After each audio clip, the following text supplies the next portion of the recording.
नमस्कार, झेपमध्ये आपले स्वागत. आपण पाहत आहात झेप, नवे पर्व, नवी दिशा. बातमी आहे, शुद्ध बीजापोटी फळे रसाळ गोमटी.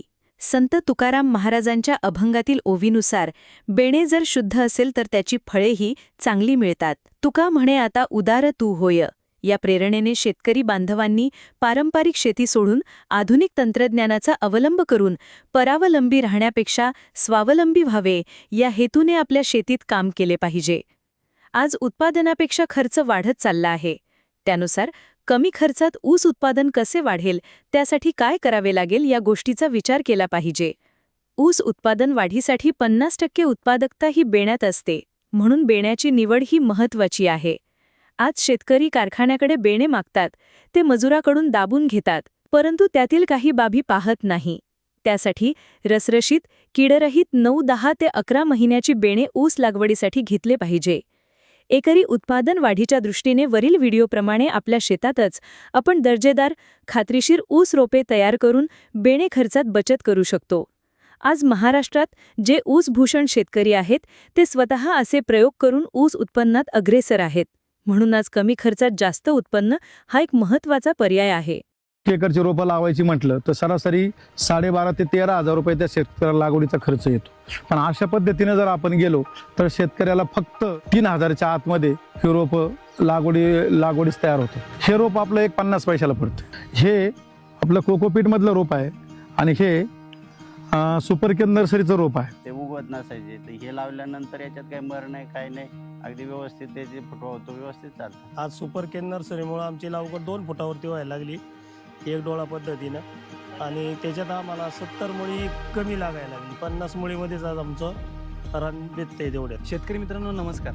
ऊस शेतीमध्ये जो रोपांचा आपला खर्च होतो, जो आपण नर्सरीमधनं रोपं आणतो आणि आपल्याला माहीत नसतं काय क्वालिटीची तिथं ऊसाची जी क्वालिटी ती कोणत्या प्रकारे वापरलेली आहे, कशा प्रकारे केलेलं आहे, आणि ऊसाचा जो खर्च वाढतो तो खर्च पूर्णपणे कमी करून जवळपास आता जे आपल्याला माहिती देणार जे शेतकरी त्यांच्या अंडर स्वतःच्या शेतावरती रोपं बनवून रोपांचा खर्च खूप कमी करतात. त्याचसोबत ही जी टेक्निक वापरतात त्यामुळे त्यांची एक महिनाभर जमीन तापते. याविषयीची संपूर्ण माहिती आपण या व्हिडिओमध्ये पाहणार आहे. व्हिडिओ थोडासा मोठा होईल तर व्हिडिओ पूर्ण पहा, कारण की तुम्हाला पूर्ण माहिती मिळेल. नमस्कार, मी उत्तम मारुती जाधव, राहणार जाधववाडी, तालुका जुन्नर, जिल्हा पुणे. आता जी तुम्ही टेक्निक उभी केलेली आहे, जे की स्वतःच्या शेतावरती रोपं तयार करायचं, याविषयीचा अनुभव कधीपासून तुम्हाला आला, कधीपासून सुरुवात केली आणि तुम्ही स्वतः काय करता याविषयी एक माहिती सांगा. मी डेव्हलपमेंट सपोर्ट सेंटर नारंगाव या संस्थेमध्ये जलमित्र होतो.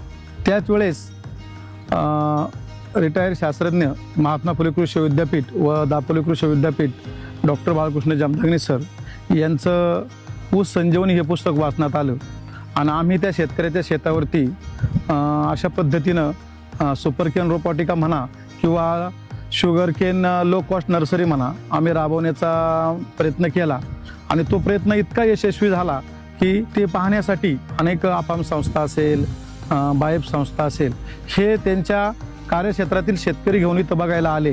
ही जी कन्सेप्ट आहे तुमची, ही तुम्ही कधीपासून करत आलेली आहेत? तुमच्या अंडर आता किती शेतकऱ्यांनी हे केलेली नर्सरी? ही कन्सेप्ट आम्ही 2017 साली शेतकऱ्यांच्या शेतावरती राबवायला सुरुवात केली. मी आतापर्यंत हे 4,500 शेतकऱ्यांच्या शेतावरती प्रत्यक्ष उभं राहून राबवले. लाईव्ह व्हॉट्सअपच्या माध्यमातून तिकडे शेतकरी आणि इकडून माहिती सांगणे, अशा पद्धतीनं महाराष्ट्रभर केलेलं आहे. आज जर आपण नर्सरीमधून रोप विकत आणलं तर ते शेतकऱ्याला 2.5 ते 3 रुपयाला पडतं. जर त्या शेतकऱ्यांनी 1 एकरची रोपं लावायची म्हटलं तर सरासरी 12,500 ते 13,000 रुपये त्या शेतकऱ्याला लागवडीचा खर्च येतो. पण अशा पद्धतीने जर आपण गेलो तर शेतकऱ्याला फक्त 3,000च्या आतमध्ये हे रोपं लागवडीस तयार होतं. हे रोप आपलं एक 50 पैशाला पडतं.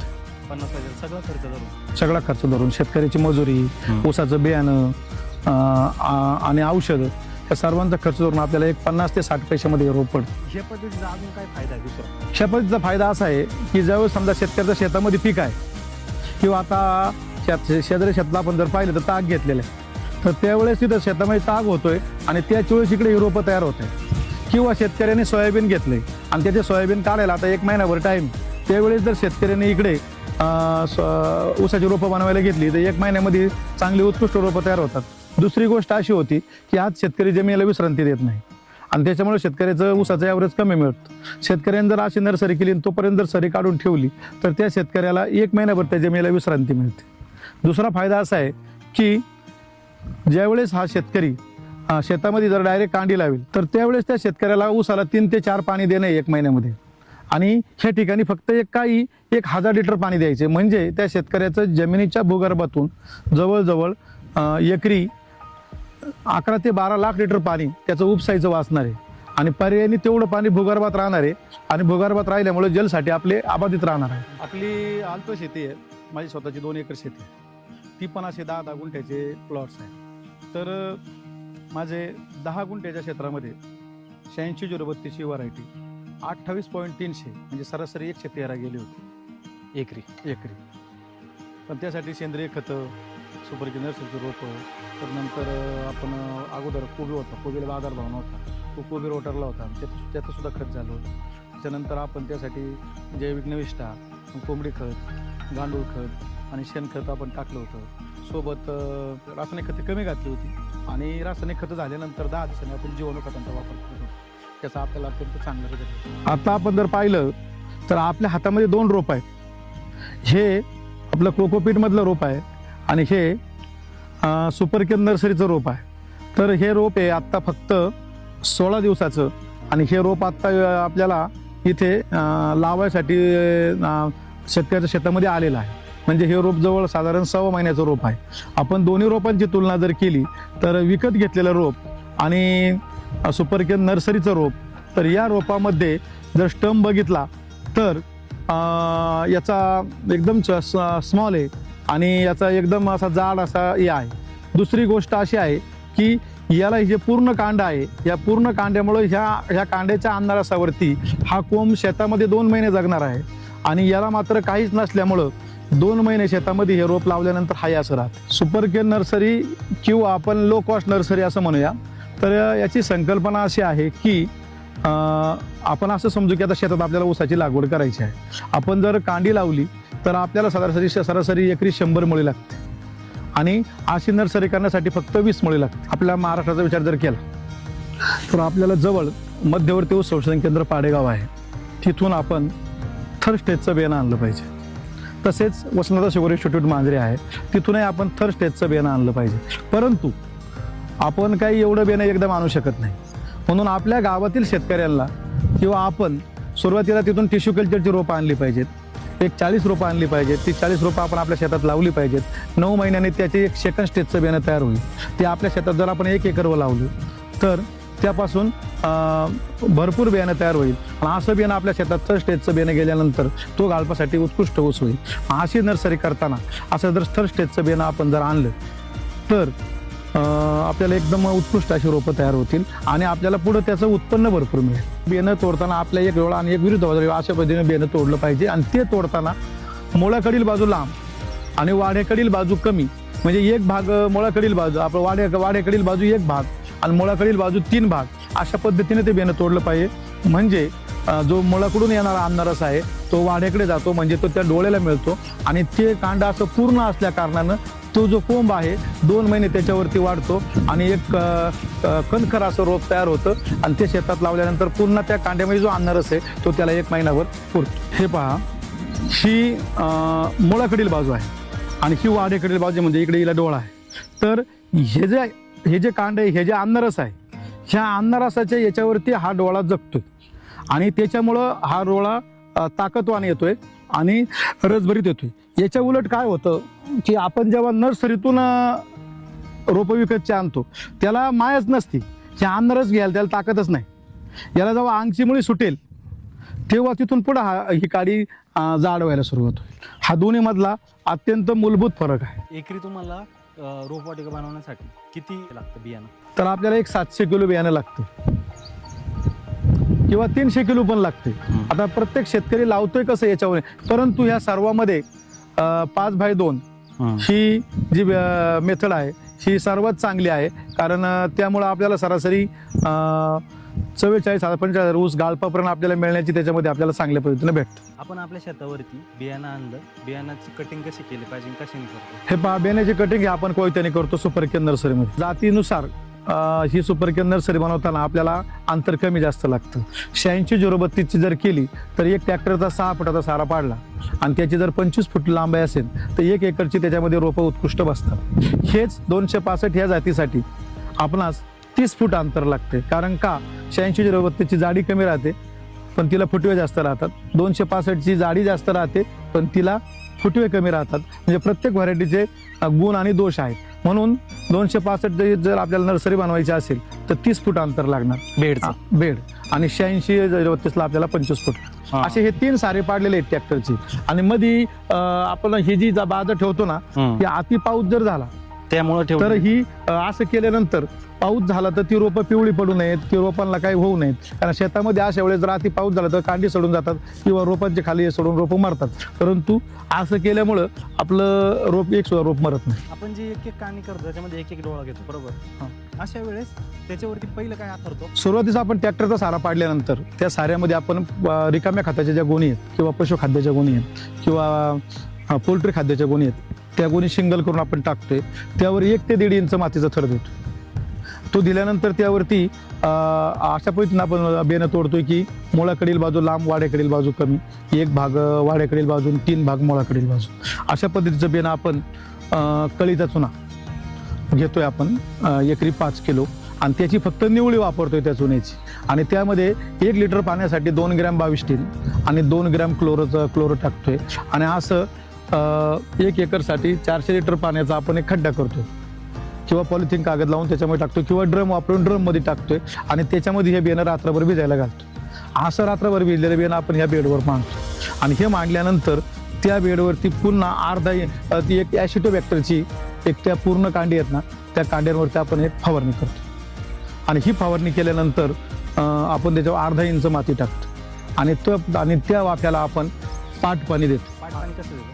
पाट पाणी म्हणजे आता वर वाफ आहे समजा सारा आहे तर वरून पाणी दिलं पाणी भरत येते. आणि खतांचं याच्यामध्ये नियोजन काय? त्याच्यामध्ये अजिबात कोणतंच खत घालायचं नाही. कारण असा काही शेतकऱ्यांचा अनुभव आला आपण तिथं जाऊन मार्गदर्शन करायला जातपर्यंत तो शेतकरी चुकून शेणखत वगैरे टाकून ठेवतो. परंतु आता पहिल्यासारखं शेणखत लोक खाली खड्डा घेऊन उकोड्यात टाकत नाही. ते खत पिकत नाही. ते खत वर्षावर असतं. पिकलेलं खत नसल्यामुळं ते खत जमीत बुरशी पकडतं. म्हणजे त्याचा फायदा होण्याऐवजी त्याचा अपाय होतो. त्याऐवजी आपण जर गांडूळ खताची एखादी गोंद जर टाकली तर चांगला आहे. पण असं आपण कोणतंही खत जरी नाही घातलं कारण हे 21 दिवसामध्ये लावायला येते 21 ते 22 दिवसामध्ये. त्याच्यामुळे याला काही कोणत्या खताची काय अशी आवश्यकता आहे असं काही वाटत नाही. कारण मी एवढं शेतकऱ्याच्या शेतावरती घेतलंय मी बहुतेक शक्यतो कोणाला खत टाकून देत नाही. आणि फवारणी याच्यामध्ये काय घ्यावी लागते? आता ही रोपं समजा जर पाऊस असेल तर अति पाऊस तर पिवळी पडण्याचा थोडाफार धोका असतो. तर त्यावेळेस आपण एक 15व्या-16व्या दिवशी म्हणजे आता जी तुम्ही रोपं पाहताय आता ही एक 14-15 दिवसाची रोपं झालेली आहेत. या स्टेजला आता ही हिरवीगार आहेत यांना काही गरज नाही. पण जर चुकून पिवळी पडली तर आपण एक माचीची काडी पेटी 19-19 याला स्प्रे घेतला तर ती रोपं मस्त हिरवीगार होतं. एवढंच घ्यायचं. याच्यामध्ये दुसरी फवारणी नाही, खत कोणतं काही नाही, काही घ्यायचं नाही. ही रोपं आपल्या नर्सरीवरती तयार झाल्यावरती किती दिवसानंतर आपण लागवड करू शकतो? लागवडीला काय काळजी घ्यावी आणि किती दिवसाच्या आत करावी लागते? ही रोपं आपली 21 ते 22 दिवसात लावायला तयार होतात. आता अपवादक स्थितीमध्ये नैसर्गिक वातावरण जर पोषक भेटलं तर एखाद्या शेतकरी 17-18 दिवस सुद्धा लागू होतात असा आमचा अनुभव आलेला आहे. तर ही इथे जी बाजूने मुळी फुटते ही मुळी 17व्या-18व्या दिवशी झाली होती जी 21-22 दिवसांनी येते. तर आपण पण शक्यतो सरासरी 21-22 दिवसांनी आपण लावायला सुरुवात केली पाहिजे. आता ह्या ज्या मुळ्या आहेत ह्या फक्त कांड धरण्यासाठी आहेत जमिनीत. परंतु याला जी मुख्य मुळी येते आणि ही मुळीच जमिनीत जाते मगच त्याच्यावरती अंधारच घेते मग ऊस वाढतो. 500 रोपांमधल्या एक 2-4 रोपांना कुठं दिसायला लागली का ती रोपं आपण काढून घ्यायची आणि शेतात लागवड करून घ्यायची. शेतात जाऊन ती मुळी सुटते आणि ती शेतामध्ये शेट होते. आणि ही नंतर मुळे ह्या नंतर काय उपयोगाच्या नाही. ह्या फक्त सुरुवातीला कांड धरण्यासाठी आहे. याला जी मुळी येते ती महत्वाची आहे. मी कैलास परशुराम बांगर बोरी खुर्द साळवाडीचा रहिवासी शेतकरी. तर साधारणतः हे नर्सरीचं म्हणजे आपल्याच शेतावरती आपण नर्सरी तयार करायची ऊसाची. हो, हे कधीपासून केलं आणि हे तुमच्यापर्यंत कसं काय पोहोचलं? ही 4 वर्षापासून आम्ही करत आहोत आणि आमच्यापर्यंत पोहोचवणारे उत्तम जाधव साहेब यांच्या मार्गदर्शनाखाली आम्ही सुपर केअर नर्सरी बनवली. त्यातून आम्हाला लागणारं जे बियाणं आहे ते बियाण्याचा 50% फायदा झाला. म्हणजे पहिली लागवड कशी करत होते? पहिली लागवड आम्ही 2 टिपरी पद्धतीने करत होतो, 2 डोळा पद्धत. त्या लागवडीमध्ये एकरी आम्हाला साधारण 120 मुळी लागत होती. आज सुपर केन नर्सरीमुळं आमची लागवड 2 फुटावरती व्हायला लागली एक डोळा पद्धतीनं आणि त्याच्यात आम्हाला 70 मुळी कमी लागायला लागली. 50 मुळीमध्येच आज आमचं रान बेतते तेवढ्यात. तर त्याचा खर्च किती कमी झाला बियाण्यांचा? साधारण मेल्याचा 5 ते 6 हजार रुपये खर्च कमी झाला. हे सुसज्ज असं आलेलं रोप हे निवड करूनच लावलं जातं. याच्यातून कुठल्याही प्रकारची मर होत नाही, काय होत नाही. उत्पन्न साधारण तसं सुपर केननी पण तेवढंच निघतंय गळीत आणि तुम्ही टिपरी पद्धतीने काढले तरी साधारण 75 ते 80 टनाचं मोकळे निघून जातं. तुमचं ॲव्हरेज 75-80. हो. म्हणजे आपण आता दुसऱ्या शेतावरती आलेलो आहे आणि इथं जी नर्सरी बघतोय आता ते ह्या शेतकऱ्यांचे. साहेब तुमचा परिचय करून द्या, नाव सांगा, तुमचा पत्ता सांगा दोघं. मी सुरेश द्वारपू शिंदे, बोरी खुर्द, साळवाडी, तालुका जुन्नर, जिल्हा पुणे. मी दिनकर नारायण शिंदे, सारंगी कृषी बचत गटाचा अध्यक्ष आहे. आम्ही 3 वर्षापासून 4-5 वर्ष झाले. तुम्ही 4-5 वर्षापासून आम्ही 3 वर्ष झाली. 3 वर्षापासून म्हणजे 2 वेळा बियाणं तयार केले आणि लागवड केली. साधारणतः 1.5 वर्षाचं ऊसाचं तुम्ही उत्पन्न घेता, 8 साल ऊस घेता. आठ आठ साल. साली. किती एकरची बनवली?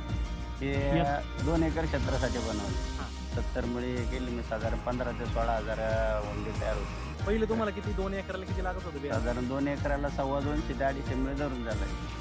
आणि आता किती लागली? आता साधारण एकरी 40 मुळे लागते. 35 म्हणजे ते 2 40 एकराला मुळे. 80च्या आसपास. हा, 2 एकरला 80, 70 ते 80 मुळे. आता मी 70 मुळीचं रोप बनवलं. त्याच्यात पैसे वाचतात, खर्च वाचतो, वेळ वाचतो, माणसांची बचत. माणसांची बचत होते, पाण्याची बचत होते. आणि परत पुन्हा ऊस लागवडीच्या वेळेला जे आपण टिपरं लावायची त्याच्यात मर व्हायची किंवा काय किडीचे डोळे जायचे, ते उगवत नसायचे. ते हे लावल्यानंतर याच्यात काही मर नाही, काही नाही, अगदी व्यवस्थित ते जे फुटवा होतो व्यवस्थित चालतं. शेतकऱ्याचा फायदा असा आहे का ती तुम्ही 12,500 ते 13,000 रुपयाची रोपं आणणार आहात. शिवाय ती कुठं तयार केलीत काय तुम्हाला माहिती नाही. हे तुमचं खात्रीचं बियाणं आहे, तुम्ही स्वतः तयार करताय आणि तुमच्या शेतात तयार केलेले असल्यामुळं याचा जो स्टंप आहे त्या रोपाच्या जवळजवळ 4 पट ते 5 पट आहे. म्हणजे हे रोपाला एवढं ताकदवान आहे.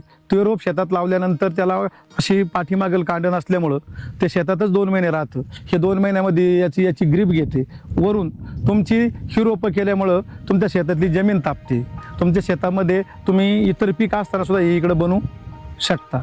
असे अनेक प्रकारचे फायदे आहेत. तर धन्यवाद साहेब. नक्की शेतकरी मित्रांनो, तुम्हाला काहीतरी ऊस शेतीविषयीची नवीन माहिती मिळाली असेल आणि एक नवीन प्रयोग आहे सरांचा, खूप चांगला प्रयोग आहे. नक्कीच तुम्ही अनुभवून पहा, कारण शेतकऱ्याच्या फायद्याची गोष्ट आहे. भेटूया अशाच एका शेतकऱ्याच्या फायद्याच्या व्हिडिओमध्ये, नवीन व्हिडिओमध्ये.